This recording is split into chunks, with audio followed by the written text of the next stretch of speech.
Okay, Can we you have. hear me loud and clear? Yeah. Yes. Yep. All right. Yes, sir. Okay, so now let's begin. Hello, everyone. Hope you're having an amazing Monday and welcome to the Reality Bang. I'm RJ Yohann, your host for this session, and thank you for tuning in. That said, if you guys want to contribute to our topics, have any questions, or just want to tell us what an amazing job we are doing, you can reach out to us at 6364252164. Now, let's jump right into it. Today's topic is depression among youth. We have two special guests for the show, Amy and Mr. Suvish. Mr. Suvish is a counseling psychologist. He works with young adults, parents, and adolescents. He specialized in marriage and family therapy. He works in St. Joseph's Boys High School and also has a private practice. He is passionate about helping people become their best selves and be at peace with themselves and society. He is also a musician who writes his own songs. His faith in God keeps him hopeful and most importantly, is part of his identity. It's a pleasure to have both of you on the show.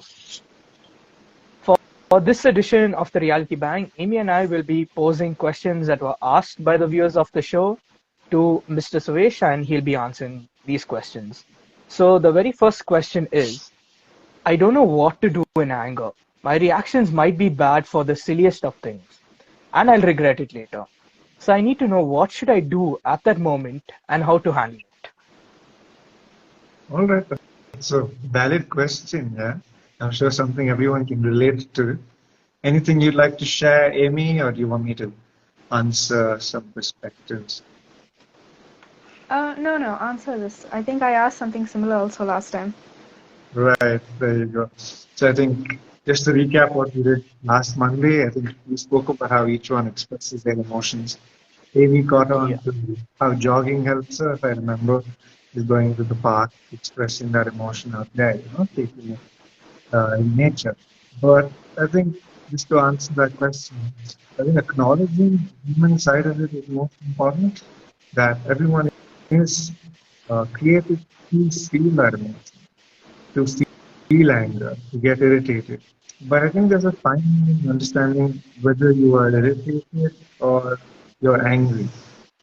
Because the biggest difference is we can take out our frustration because of hurt or past anger, but anger is something that you're feeling right now. Like this is an emotion, and anger is one specific thing.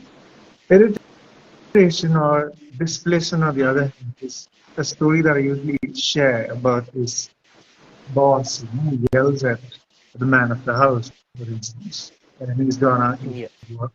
Perhaps his wife has gone out and worked, and she's come back, and they've cooked a meal together. And because his boss is yelling, something has gone wrong with the food or saving time, he probably takes her on his wife and yells at her. And then she's mad. She's like, I also just came from work. I'm tired too. Like, these things take time. The gas is over. So she's irritated and she sees the child or her son or daughter doing nothing. And now that anger that she feels toward her husband becomes frustration and it's now taken out on the child. Like, why aren't you doing something useful? Right? And that child is like, I was just studying, I just came out to get water or something, right? Now this child is, it's not my fault. I'm angry at my mom, but if I yell at her now, I'm gonna help. So while that child's going back dejected to his room, he's probably just found his dog or his younger brother and picked it across. And that dog's like, what did I do? I was always here in your room. Why are you picking me? But turns out the cycle goes back to the frustrated boss who yelled at this guy's dad because apparently his dog went and bit him. So it's that same dog, perhaps. Yeah. So it's important It's a to roundabout cycle understand. then. Yes. Is it the cycle of frustration or is it anger towards a particular person? So once you identify that, you're like, oh yeah, I'm angry at this one, but it's not my friends I'm upset with. It's not myself I'm upset with. So I think one is that. Two is, what do I do in that moment when I'm reacting, right? I really believe that so much of patience and so much of practice. None of us are born patient. I mean, we all need to learn this as a trait. And we can also forget it if we're not in touch. Like, for example, we're not used to having a long, hard day. And then suddenly maybe we come back from vacation and then work has begun. you're going to get more snappier easily, But if Yeah. you're in that rhythm of practice, I think you'll be able to identify what to do. But coming to the solution, I would answer specifically. There are two terminologies very important. One is called consolation, and the other is desolation. So consolation is when you're in a fairly good mood. Desolation is when you're feeling like this, right? Angry or frustrated. So I think it's important to wait it out. Like you don't have to keep it in, but say give yourself 5 minutes. Maybe take a walk, right? And then if you still want to get angry and you still want to say that, go ahead and say it. Sometimes it can be even give it 1 second. Yeah. I'm just going to take a breath or I'm going to take a sip of water. And then maybe I'm going to see. If I still want to yell, I'll yell. So that definitely comes with practice. Like I said, we develop patience and things like that. But what I said previously is identify the root of why you're feeling the way you're feeling. Sometimes you may be scared. Sometimes you may be disappointed about something that's in the past, right? So I hope that answers the question. Is anything you want to add? Um, Um, Amy, you go first. just to this question, I wanted to add, uh, when we are angry about something, and sometimes it's about something that's not related to the person, but even if it is related to a person and you feel very justified in being angry at that person, like they're right in front of you and they have wronged you, but still the things that we say or do to them are a lot harsher than what they deserve. How do we control ourselves when we're in front of the person who has harmed us, not a different person? That's a good question, right? Like in that environment itself, like I said, it really comes with practice. Like how willing are you to step away from that environment so you don't lash out on that person, You can say it politely if you need to. Give me a couple of minutes. I'm going to be right back. I need to process something I need to feel, right? But even then, we're all human. It's going to come out. Yeah. So I think the Yeah. best way is also acknowledging that you're human, not put so much pressure, and then apologize. Come back and say, I don't think you deserve that much of emotion from me. You know, I hope that you are willing to accept this or to forgive me for that. Yeah. Or even if you don't use words, make it up through an act of service or through a gift. It could be a small note, like, I'm sorry, I shouldn't have said that. It could be doing something that person they really like. You can buy them something they like to eat, getting something small. So acknowledge the humanness and then apologize. I guess it's not easy, yeah? We're all learning together. So it all comes with practice, in other words. Yeah, So if you were to you just summarize. gotta you just gotta be more disciplined enough to, maintain True. that and not lash out at people. Because one act of, okay, take violence for example. One act of violence can lead to a bigger act of violence and it just goes into a snowball effect. The next question will be asked by Amy. Yeah, this was another question sent in. I don't know why it happens to me. I get nothing, and after I get nothing, I feel really bad, and I feel very disturbed about not getting that thing, even though I feel like I deserved it. And I just can't stop thinking about that, and I get very disturbed. All right. So if I've understood the question right, um, it could be anything that this person is not getting. Yeah. So again, it can be a very difficult question to answer. It depends on how big and how important that thing is to someone. So I think I probably have to answer the part where this person is saying, like, I'm constantly thinking about it. Like, I'm almost obsessed with not getting that. How do I, deal with that feeling or that emotion? Is that right? All right. So I think again that can happen to the best of us, especially like I said, depending on how important that thing is. It could be a relationship. It could be something you want from a person. It could be something material, right? Maybe a phone you've always wanted.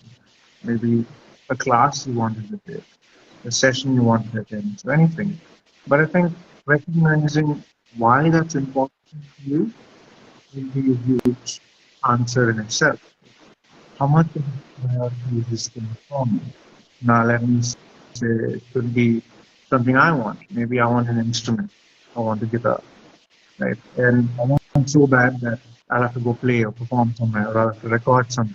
So it's really important to me at the moment. I'm not able to get it out of my head. Right? I'm obsessed with it. So let me try and think and backtrack. Why is it so important? What am I going to lose if I don't have it? So maybe my peace of mind. Maybe I'm not going to enjoy myself. Maybe because I'm not recording, I'm not making a difference or expressing an emotion. There's so many things like I listed that are in that one particular thing. Yeah? And if I put all of that in that one thing I'm not doing, it's like investing all your eggs in one basket, right? Like Yeah. you're like, okay, I'm finding my joy, I'm finding that satisfaction, I'm finding my identity maybe in my phone, I'm finding also companionship, I'm finding entertainment, I'm finding knowledge, information, everything. So I put all my eggs say in that one basket. What's gonna happen if I get some other eggs that I need? I'm not even gonna take it because it's like, no, I want that thing. This here is a fine line, like the thing that you need, you reject for something you want. I want that one thing. Yeah. And you're like, I don't want care about these small needs. If someone's making me laugh, I don't care. My mom's saying, I'll give you like an old phone, or I'll give you a borrowed guitar, and now you can use it in my case, right? But you're not going to take it. You put everything in that one basket, right? So, and things these days, I think it's a little more convenient because of the life and the world that we live in. Like everything is super fast. Like I said, Yeah. patience needs to be learned. Like you get everything on Instamart or whichever app gives you all the things at once, right? But when it comes to deciding how not to obsess over this, it's inconvenient because now you'll have to go to each shop and get one egg, and then probably satisfy what you need, right? Maybe I'll have to go to one store to get a guitar strap. Another place I'll have to maybe work another couple of days to get a little more money to buy something more. And then I put it all together. So it's painstaking, but I think it's important to break it down. So whoever asks that Yeah. question, ask yourself, what are the 100 things you put in that, and try and distribute them in different places. Find it in a friend. Find it in attending one of these sessions. Right? Talk about it. Write about it. Do whatever you feel helps you. So yeah, obsessing over that will help, you know. So, any other insights you all have? Like building upon what you said, like nowadays most youngsters, they add, like take the basket for example what you said, like Yeah. they add all the things they want and they don't have space for the things they need. So the wants take over the needs, and that's the beginning of the end, in other words, Yeah, very because well. from then it all goes in a downward spiral. Very true. Yeah.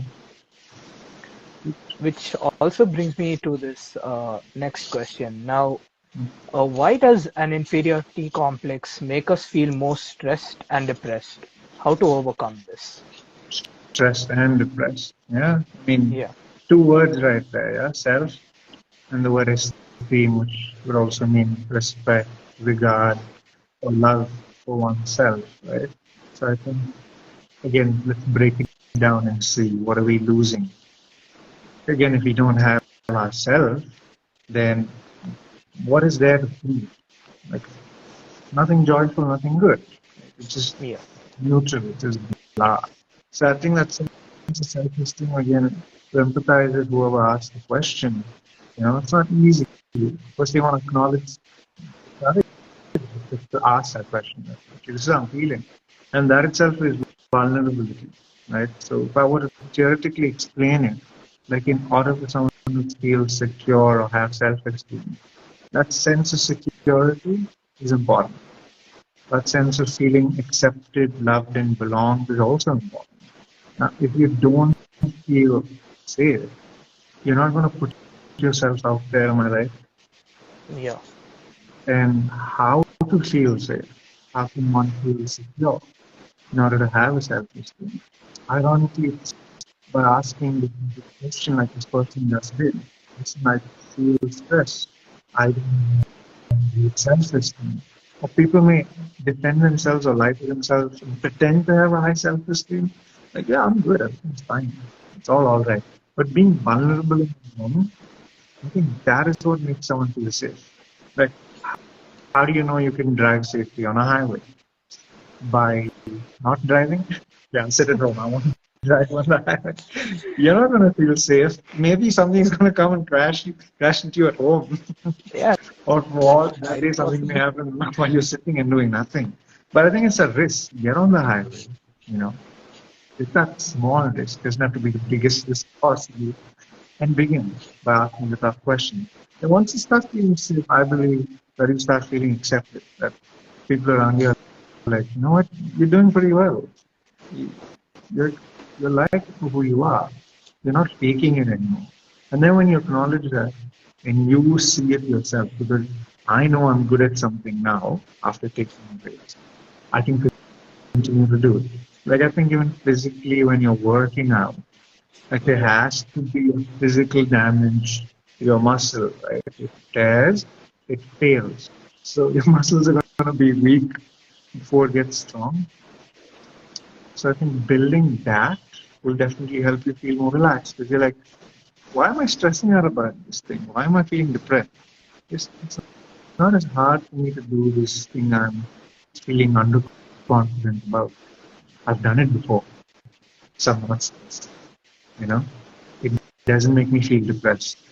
But you remember like when you had like summer vacation in school or college, when you come back, you know that feeling the first week, like some of them are like really into, they have their books together. But some people yeah, are just like, how am I going to study this portions? There's so much to do. I'm so stressed out, right? Because it's such a long time we haven't done it. But the more you yeah. keep taking the risks and doing it, I think less stress you get, you know, because you're like, yeah, I can do this, I can do that too. So that's what I think builds your self-esteem and reduces being depressed, feeling stressed out about something. But there are so many more reasons. I'm just being specific to the question. But, Like the main thing, like you have to accept yourself, you know, accept yourself in order to, progress in life. Like if yeah, you're accepting what others have rather than accepting yourself first, it's not going to progress. It's going to go downwards instead of going upward. yeah.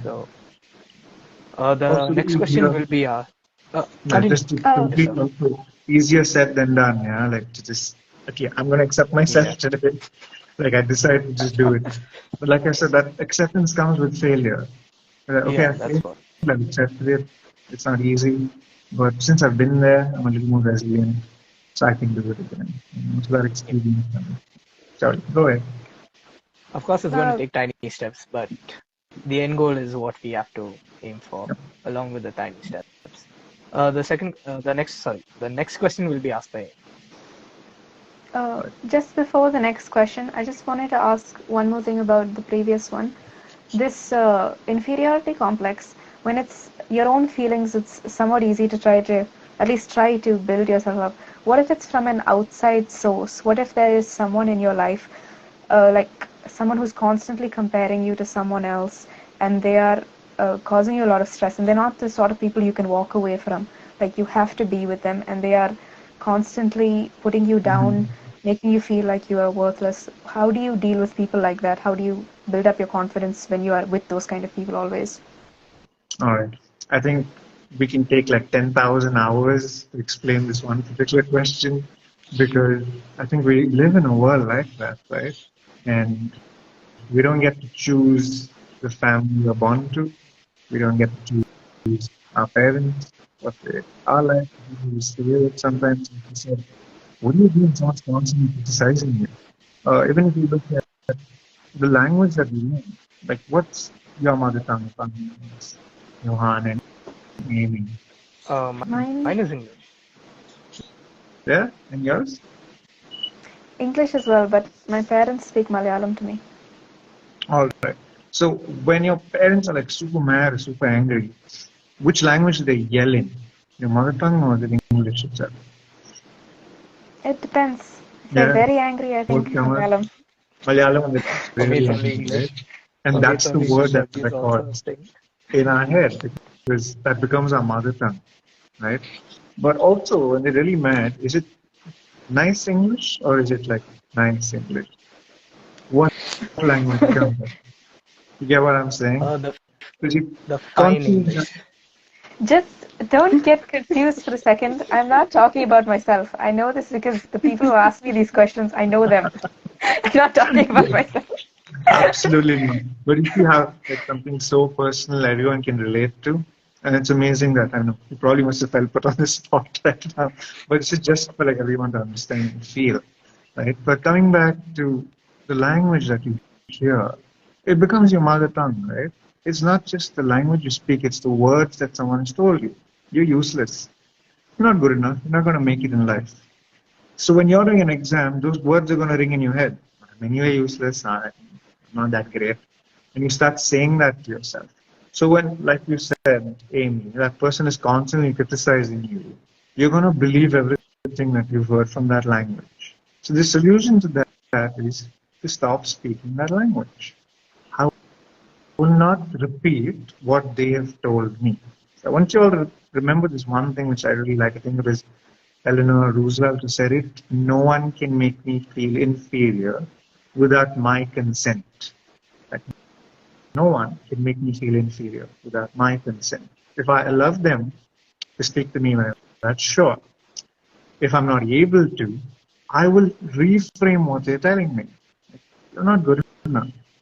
You're weak. You're useless. You don't do well. Instead of talking to yourself like that, you're like, okay, that's how you think of it. But I'm going to tell myself that's one person's perspective. I feel like I'm getting better at this. I feel like I'm taking things less personally today. I feel more confident about myself. You see, you're reframing everything. Like most people who will put you down will tell you that you have to do this. You should do this. That doesn't have to be the language you talk to yourself in, right? You can tell yourself saying, I don't have to. I can do this. I'm getting better at this. Instead of telling yourself, I should, I must, I'm not good enough, I'm not good enough. Right? Switch it a little bit and say, I'm getting better. Right? So that person is constantly bombarding you with this language. Say, for example, someone's only speaking Malayalam to you. You're not going to speak to yourself. You're going to speak in your own language. Yeah? So I hope that made a little more sense. No one can make you feel inferior without your consent. Okay. I think I'll go to the next question now. Sure. Yeah, sure. I overthink and then start blaming myself and go on a downward spiral. How can I not overthink? Right. Okay. Again, not something I can answer in one session or in a couple of minutes, but I'm going to try, right? It's true that if you all notice, once you think of something, especially negative, it just gets into a spiral to a point where you just fall down and you don't even know how you've gotten there, right? You had one bad thought and one moment that something's going to go wrong, and you start thinking of all the bad things at once. Does that sometimes happen? Okay, I'm having like two things went wrong that day. Now I'm having a bad day entirely. I'm spiraling down in that negative thought process. So it's interesting that our brain itself is like those spirals. It's like a plant behind it. Right? You sow any seed in your brain that will physically produce neurons that grow in a thinking pattern. So these are called cognitions. You can have positive ones, neutral ones, negative ones. If you sow a seed of doubt or negativity, that seed's going to grow into a plant and produce those neurons or roots, right? So if you are in a situation that seems negative, you're going to jump to the most negative conclusion. You're going to spiral down. Say the negative seed was, I don't feel love. That is the belief I have. I don't feel accepted by someone.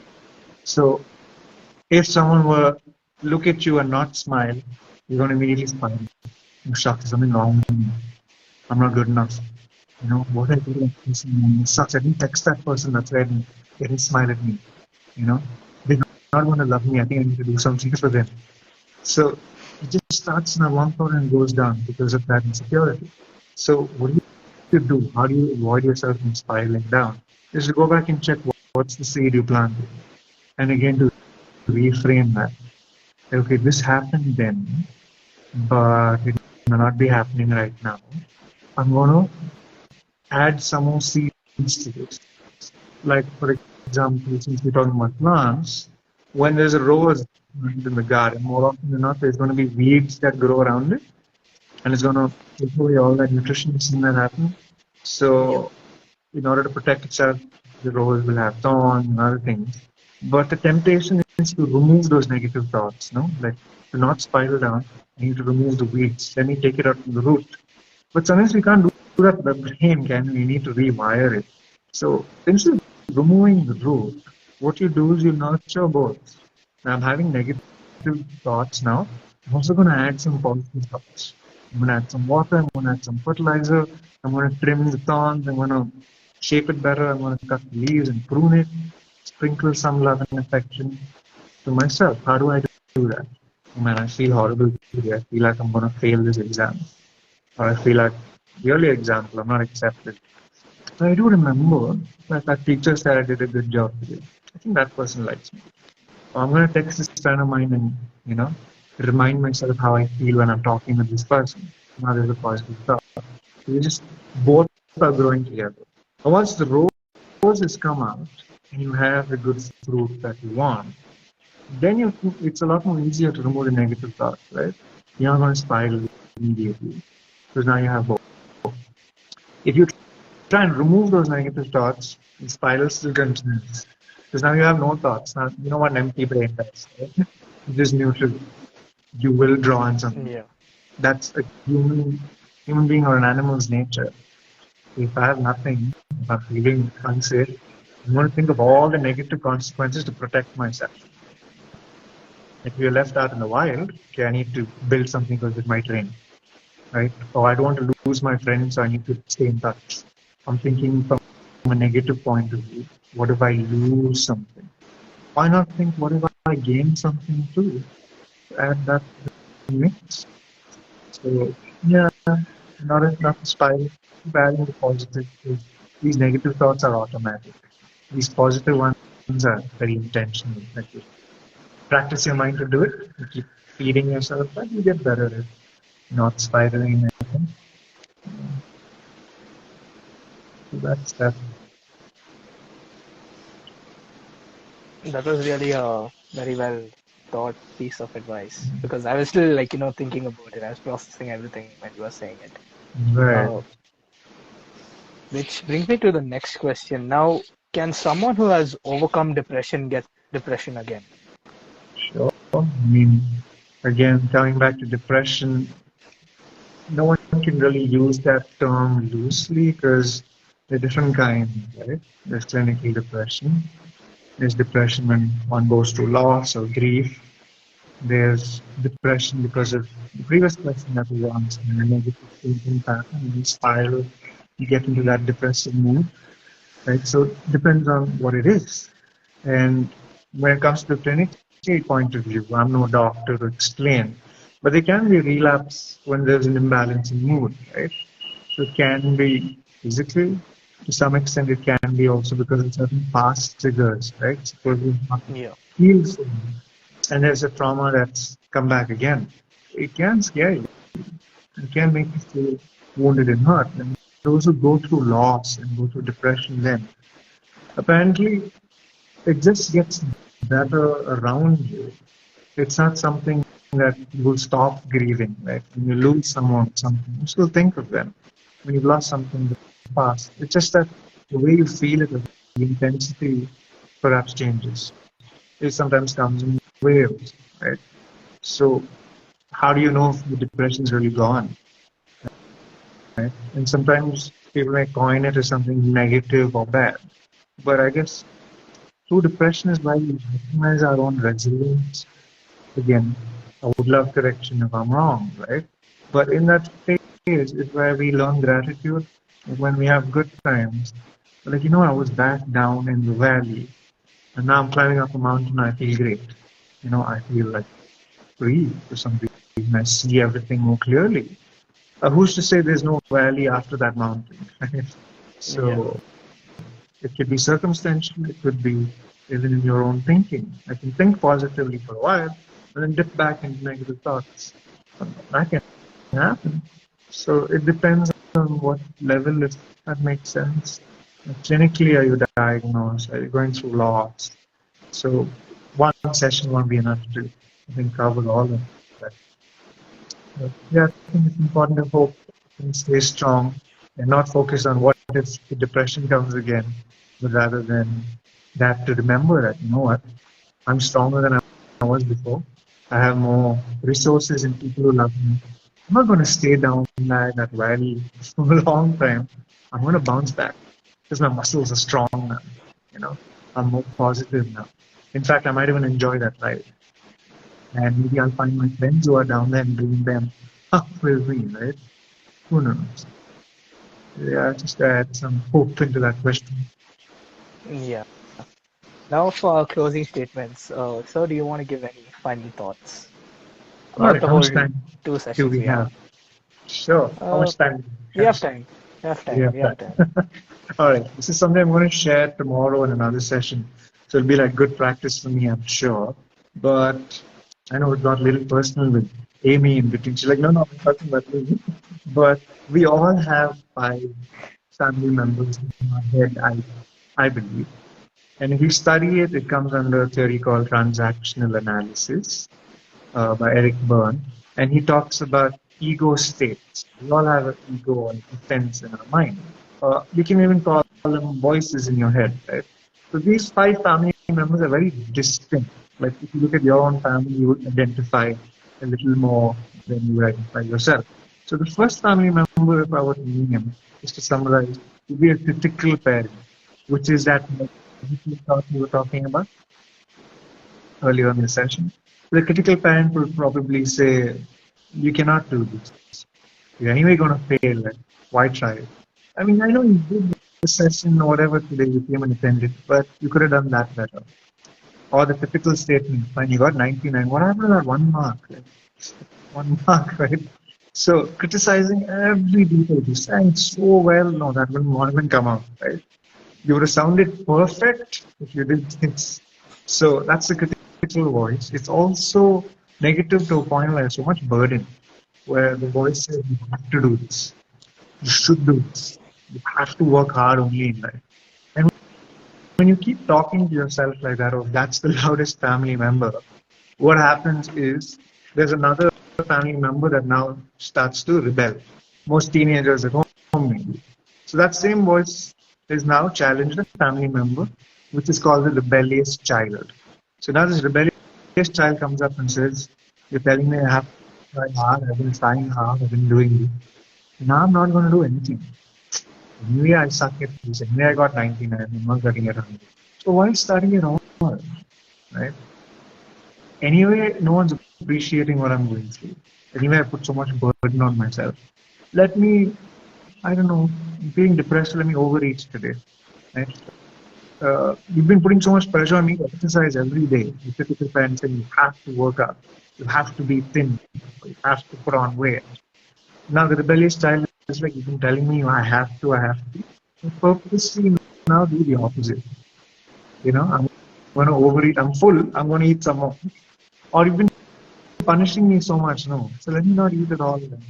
Or you've been telling me to go to bed every day at 10 o'clock because it's good for my health. Why should I sleep? I'm not going to sleep.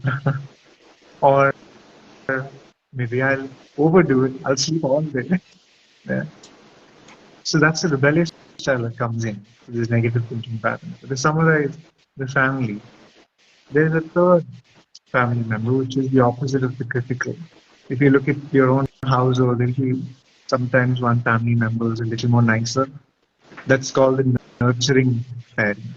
So that's the voice in your head that says, you can do anything.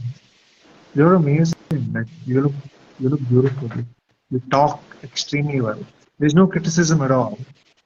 And as rosy as this sounds, it can also be untrue because it's like a fantasy. Like, you deserve the best things in life. Nothing bad should happen to you. If you talk to yourself like that and you don't get what you want, to answer the first question, you're gonna feel disappointed, Yeah. right? because you hoped for so much. Like, I want this particular boy in my life, or this particular girl. These are my boyfriend or girlfriend. Look, right? And I deserve only that. And when I look at it that way, anything that comes my way, I'm not going to take it, right? Because I think I deserve the best. You know that nurturing parent in school, sometimes there'll be one parent, or the child is caught doing something wrong, and the mother or the father goes to school and tells the teacher, my son didn't do it, it must have been the other boys, or someone else. And that child is sitting and listening. So that child thinks that my mom thinks I didn't do it, so it must be right. There's no accountability. Yeah. Yeah. Which brings us the fourth family member, which is the free child, the carefree person in your brain that says, don't think about the consequences, just do whatever. Who's going to say what? You can come late if you want, you can yell at someone if you want. Right now it feels good, I'm going to do it. Right? Because you've nurtured yourself so much.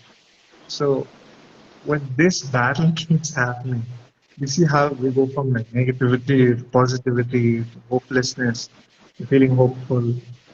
Now we need the fifth family member to protect us. Now for children, it's okay because this fifth family member is still growing. And that fifth member is called the adult. So that's the voice that negotiates between all the other four and is like, okay, I need to listen to all of you. If you're only listening to a critical parent, like I said, you'll become the rebellious child. Is it a family if you're only listening to one or two people in the family? Or only one people? Not really, right? It's Yeah. incomplete, isn't it? So the adult will give a chance to everyone. He'll be like, stop criticizing so much. Maybe give it some freedom, like try a little softer. That's the adult voice. Don't try too hard. Another nurturing parent will step in and say, yeah, that's what I've been saying. Don't try hard. Don't do anything at all. The adult's like, I didn't say don't do anything at all. I said try softer, right? And then immediately the rebellious child comes in and says, you know what, I don't really want to do anything right now. I've been doing it for so long. I don't want to do it. And meanwhile, the free child will come and say, you all do what you want. I'm just going to relax and chill today. I'm not going to think about the consequence. The adult no. Don't you think about what will happen a little bit? Maybe don't listen to the critical parent too much. Listen also to the nurturing and to the rebellious child. What do they have to say? One is standing up for themselves. Okay, let's take that good aspect. Negotiate with yourself. So once you're aware of these thoughts, your internal family, you're like, okay, I'm listening too much to negativity. Let me not go there. I'm listening too much to the nurturing parent. Let me not go there either. How do I strike a balance? Like, where can I find this? I feel like that will help with thinking, with the way we view depression, or the way we view what we're going through. Yeah. So I think if I were to summarize it, try and understand who your family members are, who is dominating the family, and see if you can negotiate. So all get a chance. So I hope that summarized most of it. Unless So there's something finding else you want me to add. balance is so finding balance is what we should look Yeah, for. This yeah. kind of reminds Yeah. me of one meme I saw on the internet a while back. I don't know, I forgot who it was. It's some old guy with like white hair and a bald head. And in the first frame, he's like, take it easy. And the next one, he's like, but take it. There you go. That summarizes it, right? Like not too much of an extreme, just balanced. So I would leave you with the words try softer, which I happen to do in a devotion with a friend of mine. And that has been helping not just me, but everyone I've been sharing this to. Try a little bit, but don't overdo it. So you Yeah. start getting better from there. Yeah, I think these would be some concluding thoughts. Any other reflections or questions? You've pretty much covered the entire of whatever we were thinking of. But Nice. Yeah. again, once again, that it was very great to have both you and Amy on the show. That officially brings us to the end of today's show. Remember, guys, we air on Mondays at 4:30 p.m. That said, if you guys want to talk to someone regarding your mental health, you can contact us at 6364 252164, or you can reach out to Mr. Suvish. And a huge thank you to our listeners for tuning into this edition of the Reality Bang, your weekly dose of youth power, brought to you by FEBA Online. This is Ajay Yohann. Hope you're having an amazing Monday, and I'll see you next week. God bless Thank you. you all. Thank you, viewers. Thanks, Yohann. Amy. Bye-bye.